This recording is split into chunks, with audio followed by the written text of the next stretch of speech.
नमस्ते, हाय, हेलो, कैसे हैं आप सब। चलिए कहानी शुरू करते हैं, जहाँ विकी अपने माता पिता के बारे में सोचकर खाना वाना बनाकर खाना वाना खा लेता है। उसके बाद उसे सुबह होती है। सुबह होते ही जब वो याद करता है कि उसने कैसे खुद से कहा था कि वो जा कर के उस डॉक्टरनी से माफ़ी मांगेगा, इसी याद में वो नहा धो करके तैयार हो जाता है। परफ्यूम वगैरह भी लगा लेता है।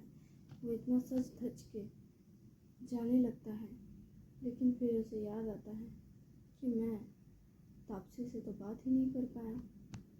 फिर वो तापसी का नाम लेता है।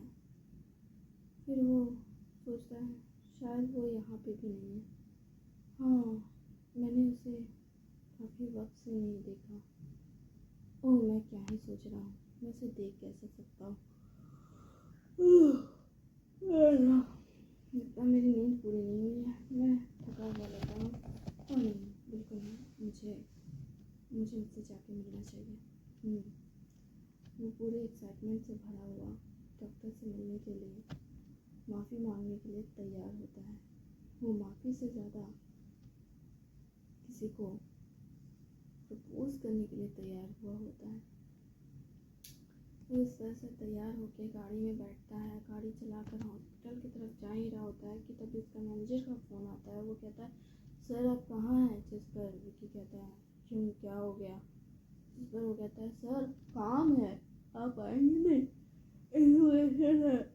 जिस पर वो कहता है, तुम इतने हाई क्यों ले रहे हो? जिस पर वो कहता है, सर आपको क्या, आप तो थोड़ा बहुत काम करते हैं और निकल लेते हैं। मैंने कल बहुत काम किया है। हाँ, तो आपको पता भी है मैं कितना रात से सोया नहीं है ढंग से। अरे उसके लिए मुझे माफ़ कर देना, लेकिन तुम सो जाओ ना, क्या दिक्कत है? सर बहुत कुछ देखना है आपको। आप आए कल, ऑर्डर सभी लोगों को फ़ोन किया, गेस्ट सबको मेल किया, बस हो गया आपका, चल दिए। अभी कितना कुछ मेंटेन करना है। गेस्ट लोग आएंगे तो उन्हें होटल में रुकने के लिए जगह तो देनी होगी ना। अच्छे अच्छे VIP रूम्स रेडी करने हैं, सारी चीज़ें अरेंज करनी है। हाँ, तो तुम देख लो। तुम्हारे चक्कर में मुझे भी नींद आने लगी है। सर प्लीज़, सुबह के 8 बज रहे हैं, आप प्लीज़ काम पे आ जाए। जिस पर वो कहता है, तुम्हें ऐसा क्यों लगता है कि मैं काम पे नहीं आऊँगा? आप सच में आ रहे हैं ना? अगर तुम ऐसे कहोगे तो मैं बिल्कुल नहीं आऊँगा। ओह नहीं सर, प्लीज़ आ जाइए। जिस पर विकी कहता है, देखो मैं बिल्कुल तुम्हारी मदद करने आऊँगा, क्यों नहीं आऊँगा? आखिर वो मेरा ही होटल है। तुम परेशान मत हो, मैं आ जाऊँगा। बस मुझे थोड़ा सा काम है, मैं इसे कंप्लीट करके फिर आऊँगा। मैं 10 बजे तक आ जाऊँगा। अच्छा, सच में? ठीक है सर, मैं आपके लिए सारे काम अरेंज करके रख देता हूँ, क्या क्या आपको देखना है। विकी कहता है, ठीक है। विकी सोच रहा होता है, काम अरेंज करके रख देगा फ़ोन कटने के बाद, और सोचता है इसके आगे दिन इसने क्या क्या कि मेरे से करवाया था। इसने मुझे सारे लिस्ट बनवाए कि कौन कौन से गेस्ट को बुलाना है, कौन कौन से रिपोर्टर को बुलाना है, किसके सामने कितना शो ऑफ करना है, किसको क्या करना। ओह, मुझे कुछ और भी देखना है। उसने कहा था कि वो मुझे फ़ोटो भेजेगा तापसी का। वो फ़ोटो देखता है। वो कहता है, ये लड़की को तो मैंने कभी नहीं देखा। बिल्कुल भी नहीं। मैंने इसे कहीं नहीं देखा अब तक में। ये आखिर यहाँ क्यों है? और क्या मेरे पापा इसे जानते हैं? वो तुरंत उस फोटो को अपने पिता के पास भेज देता है, और उसके पिता के फिर कॉल करते हैं और कहते हैं, तुमने ये तस्वीर कैसे भेजी है? जिस पर वो कहता है कि आप तस्वीर देखिए अच्छे से। जिस पर उसके पिता कॉल पे रहते हुए तस्वीर देखते हैं और कहते हैं, हाँ ये क्या है, ये तो हमारी साइड की तस्वीर है। तो जिस पर वो कहता है, वो लड़की, ओह वो लड़की, मैंने सुना था कि वो बिल्डिंग की स्टार्टिंग से लेकर एंडिंग तक की स्केच करने के लिए वहाँ आई थी। मैंने ये भी सुना था कि ये वही लड़की है जिसका पहाड़ पे से एक्सीडेंट हुआ था। क्या मतलब? सच में मानते हैं कि ये वही लड़की है जिसका आपका एक्सीडेंट हुआ था, तभी हुआ था?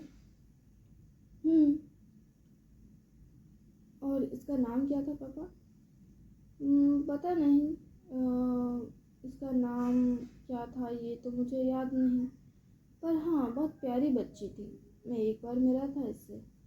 बहुत बहुत ज़्यादा प्यारी बच्ची थी, साफ दिल की, अच्छी बातें करने वाली, परिवार के प्रति ईमानदार रहने वाली। अरे पापा, मैं आपसे ये नहीं जानना चाहता हूँ कि ये लड़की कैसी है, मैं ये जानना चाहता हूँ कि इसका नाम क्या है। अरे मुझे सोचने दो, मैं सोच कर तुम्हें बताता हूँ।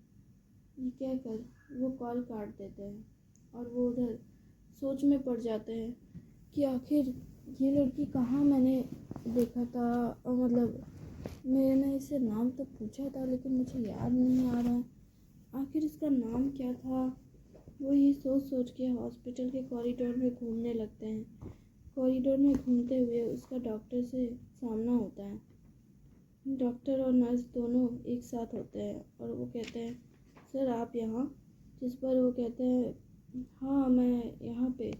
वो, सर आपको कुछ चाहिए? नहीं, मैं कुछ नहीं चाहता, मैं बस कुछ सोच रहा था, इसलिए मैं यहाँ कॉरिडोर में घूम रहा था। ओह अच्छा, पर फिक्र मत करो, मैं किसी को परेशान नहीं कर रहा हूँ। ओह ठीक है सर, आप भी फिक्र मत कीजिए, मैं तो बस ऐसे पूछ रहा था, आप थोड़े परेशान लग रहे थे ना इसलिए। नहीं नहीं, मैं बस अपने बेटे की बात के बारे में सोच रहा था। ओह आपके बेटे से बात हुई? उसे कहिएगा कि आपकी पत्नी काफ़ी अच्छे से रिकवर हो रही है, मतलब उसकी माँ। ओह हाँ ठीक है, मैं बता दूंगा। ये कहकर वो डॉक्टर चले जाते हैं। विकी के पिता सोचते हैं कि आखिर उसका नाम क्या था। हाँ याद आया, उसका नाम बिपाशा था। हाँ, उसको कॉल करके बताता हूँ, नहीं टेक्स्ट कर देता हूँ। वो टेक्स्ट में लिखते हैं कि उस लड़की का नाम बिपाशा था। ये कहकर वो टेक्स्ट कंप्लीट करते हैं, फिर वो मैसेज सेंड कर देते हैं और सेंड करने के बाद वो अपनी पत्नी के पास जा कर के बैठते हैं और कहते हैं, तुम्हें पता है क्या, आजकल तुम्हारा बेटा लड़कियों में बहुत दिलचस्पी रख रहा है। मुझे लगता है अब बहुत जल्द बहू घर आ जाएगी। लेकिन बेटे ने एक बात कही जिसे सुनकर मैं थोड़ा परेशान हूँ और खुश भी। पता है क्या, उसने कहा कि जब तक माँ होश में नहीं आएगी तब तक वो शादी नहीं करेगा। वो चाहता है कि तुम उसकी शादी में नाचो। क्या तुम सुन रही हो? जानती हो, मैं भी यही चाहता हूँ। मैं ये सुनकर बहुत खुश हुआ कि हमारा बेटा हमारे बारे में इतना सोच रहा है। मैं सच में तुमसे कभी कभार जल जाता हूँ। सोचता हूँ कि आखिर हमारा बेटा मेरे से ज़्यादा तुम्हारे इतने करीब क्यों है, जबकि उसे काम के रिलेटेड जो भी काम हो वो मेरे पास ही आता है, मुझसे ही बातें करता है। लेकिन जब किसी प्यार भरे बातों में उलझने की बात हो तो वो तुम्हारी सलाह ज़्यादा सुनता है। मुझे समझ नहीं आता आखिर वो तुम्हें इतना प्यार क्यों करता है। क्या तुम उसकी माँ हो सिर्फ इसलिए, या फिर तुम बहुत सुंदर हो? सच कहूँ तो मैं कभी कभार सोचता हूँ तुम इतनी अच्छी क्यों हो। शायद तुम इतनी अच्छी हो इसलिए तुम्हारे साथ ये हुआ। अगर तुम इतनी अच्छी ना होती तो तुम्हारे साथ ये ना होता, है ना? बताओ ना, क्योंकि मैंने सुना है अच्छे लोगों के साथ ही बुरा होता है। अगर तुम अच्छी ना होती तो ऐसा कुछ नहीं होता ना हमारे साथ। वो ये सारी बातें अपनी पत्नी के पास बैठकर कर ही रहे होते हैं। इधर विकी अस्पताल के दरवाजे पर पहुंच चुका होता है। अस्पताल के दरवाजे पर खुलते ही वो सबसे पहले डॉक्टर से मिलता है। वो पहली बार उसे यूनिफॉर्म में देखता है। पहले जब वो बाहर गेट के पास उससे मिला था तब वो यूनिफॉर्म में नहीं थी और ना ही उसका नेम प्लेट लगा हुआ था, पर इस बार उसे नेम प्लेट वाला यूनिफॉर्म दिखता है और वो दिखती है। उसे देखकर और उस नाम को पढ़कर वो काफ़ी हैरान होता है। पहले तो वो जिस काम से आया होता है उसे करने के बारे में सोचता है और वो जाकर कहता है, डॉक्टर।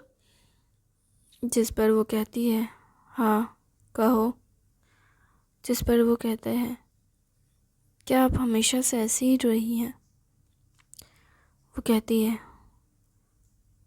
तुम्हें क्या चाहिए? जिस पर वो कहता है, मुझे माफ़ी चाहिए। जिस पर वो कहती है, माफ़ी किस बात की? वो कहता है, मुझे लगता है कि मैं जाने अनजाने आपको हर्ट कर चुका हूँ, इसलिए मैं माफ़ी मांगना चाहता हूँ। जिस पर वो कहती है, जाने अनजाने? जिस पर वो कहता है, आपको याद नहीं क्या, एक बार हर दरवाजे के बाहर मिले थे और आपने मुझसे कहा था कि बदतमीज़, तुम्हें देखकर चलना नहीं आता, और आपने बहुत कुछ कहा था। आपने कहा था कि मेरे जैसे लड़कों को अच्छे से जानती हैं और आपने मुझे बहुत कुछ सुनाया था। जिस पर वो कहते हैं, अच्छा तो तुम वही बदतमीज़ हो, अब तुम्हें तमीज़ आ गई, माफ़ी मांगने आए हो। जिस पर विकी कहता है, सच कहूँ तो मैं इस बात के लिए माफ़ी नहीं मांग रहा हूँ कि मैंने बदतमीज़ी की, क्योंकि मेरे हिसाब से मैं आपसे जानबूझ के नहीं टकराया था, मैं अनजाने में टकराया था, जो कि मेरी गलती नहीं थी, इसलिए मैंने माफ़ी नहीं मांगनी चाहिए। लेकिन मेरी माँ कहती है कि लड़कियों की हमेशा इज्जत करनी चाहिए, इसलिए मैं आपसे माफ़ी मांगना चाहता था। क्योंकि भले ही मैं गलत हूँ या नहीं ये मायने नहीं रखता इस वक्त में, बस इतना मायने रखता है कि मेरी माफ़ी मांगने से अगर आपको अच्छा लगता है तो मुझे माफ़ी मांग लेनी चाहिए। क्या तुम बस इसलिए मुझसे माफ़ी मांगना चाहते? हाँ, बस इसलिए माफ़ी मांगना चाहता हूँ क्योंकि मेरे हिसाब से मैं गलत नहीं था और मैं ये बात अच्छे से जानता हूँ, लेकिन जो कि आप एक बेहतरीन इंसान हैं और मुझे लगता है कि मेरे माफ़ी मांगने से कुछ बुरा नहीं होगा, ना आपके साथ ना मेरे साथ, तो मुझे माफ़ी मांग लेनी चाहिए। वैसे भी माफ़ी मांगने से मेरी उम्र कम नहीं होगी।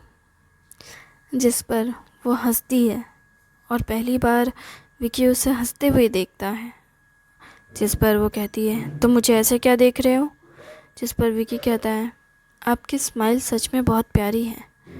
जिस पर वो कहती है, अच्छा थैंक यू।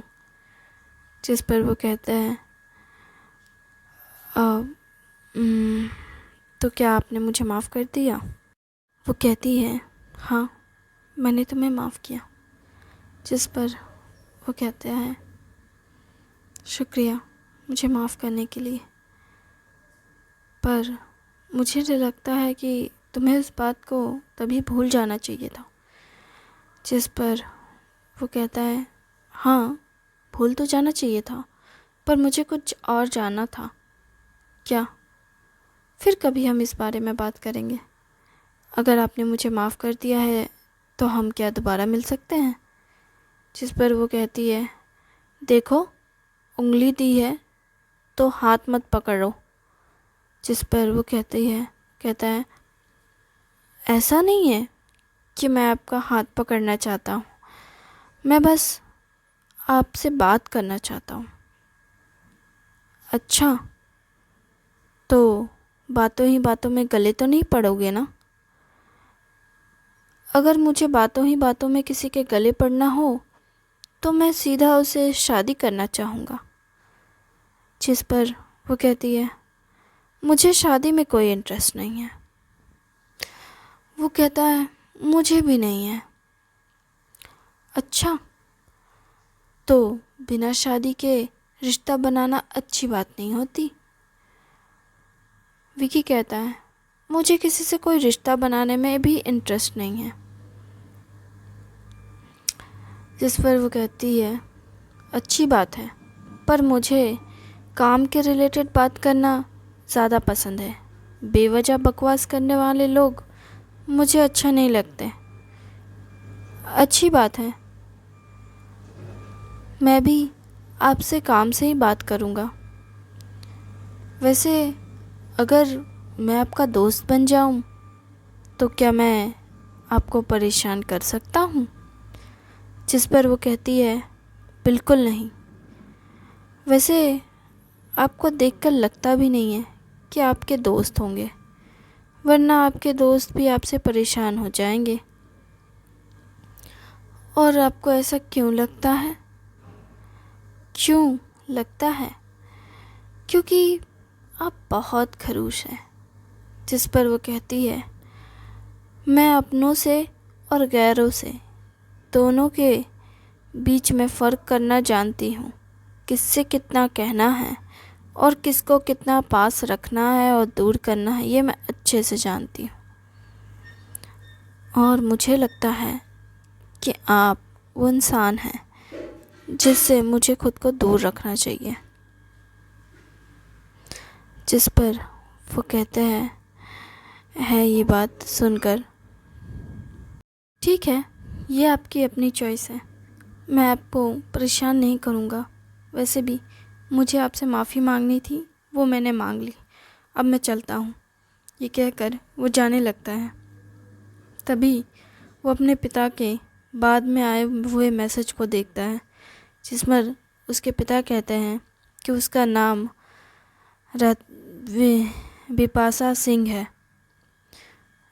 और फिर वो याद करता है, डॉक्टर का नाम भी, सरनेम भी सिंह ही था। उसका नाम भी तो सिंह ही है एंड में। ओह नहीं, क्या वो दोनों एक ही फैमिली से हैं? क्या मुझे इस बारे में उससे पूछना चाहिए? ये कहकर वो अस्पताल में दोबारा से दाखिल होता है। वो गाड़ी के पास से लौटकर जाकर अस्पताल के दाखिल होने के बाद वो उसे ढूंढने लगता है। वो सोचता है, अरे उसका नाम क्या था? क्या नाम था उसका?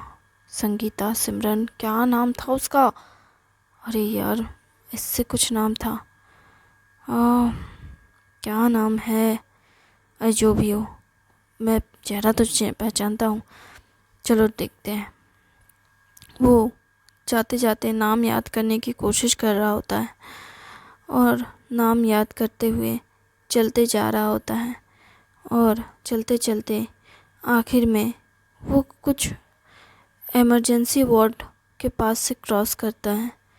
वहाँ पे वो कुछ पेशेंट को देखता है, जिसमें से एक पेशेंट कोमा वाली रहती है। और उसे देखकर वो सोचता है साइड से, कहीं तो इसे देखा है। और जो कि उसे डॉक्टर से मिलने की जल्दी थी, तो वो बगल से क्रॉस कर जाता है। बस एक नज़र पड़ती है और वो निकल जाता है। उसके बाद फिर वो जाते हुए ढूंढते हुए डॉक्टर के पास, लेकिन जो कि उसे नाम याद नहीं था, वो किसी से पूछ भी नहीं सकता था। फिर एक सिस्टर को देखता है, जब वो उसे बात कर रहा था तो वो नर्स वहाँ पे भी खड़ी थी। तो वो नर्स से पूछता है कि अच्छा सिस्टर, मैं सुबह जब यहाँ आया था तो मैं एक डॉक्टर से बात कर रहा था, तो आपने मुझे देखा था ना? जिस पर वो कहते हैं हाँ मैंने देखा था। आप बता सकती हैं वो डॉक्टर कहाँ है जिस पर वो कहती है अच्छा